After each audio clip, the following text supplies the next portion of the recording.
means the servers, right? So single server that can take multiple requests as an input and that can performs the operation and gives the execution. So that is the basic operational property of these servers, correct?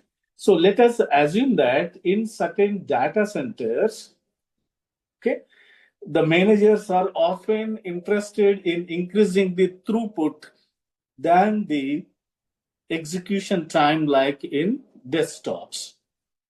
So throughput, or we call bandwidth, that means the total amount of work done in a given time, that we call throughput of the servers. So in terms of performance evaluation, for computers, it is execution time or response time. But for the servers, we call the throughput. Called the throughput, that is how many tasks completed in a given time period.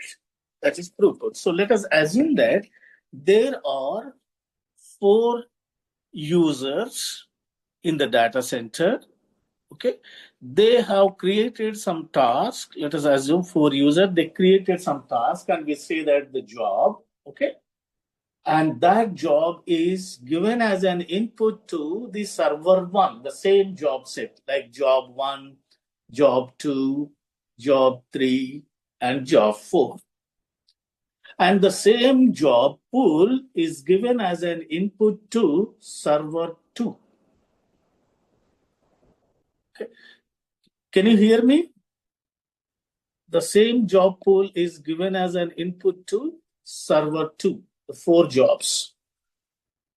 And then both the servers, they use their functional units to execute these tasks or jobs. And assume that they start executing, and out of these 4 jobs, let us assume they give the output of these jobs, the completed jobs list will be there. So assume that server 1 completed 3 jobs per day. The day is the time period which is given. Correct? So total how many jobs are completed in a given day means 3 jobs. And assume that server 2 completed 2 jobs per day.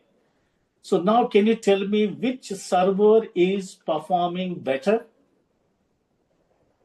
That's a great observation. The throughput of server 1 is maximum. That is 3 jobs out of 4 completed and 2 jobs out of 4. So which server is having good throughput means server 1. So we say that server 1 is performing better than the server 2. Okay. So this is called the overall performance of server 1 and server 2 in terms of throughput. In terms of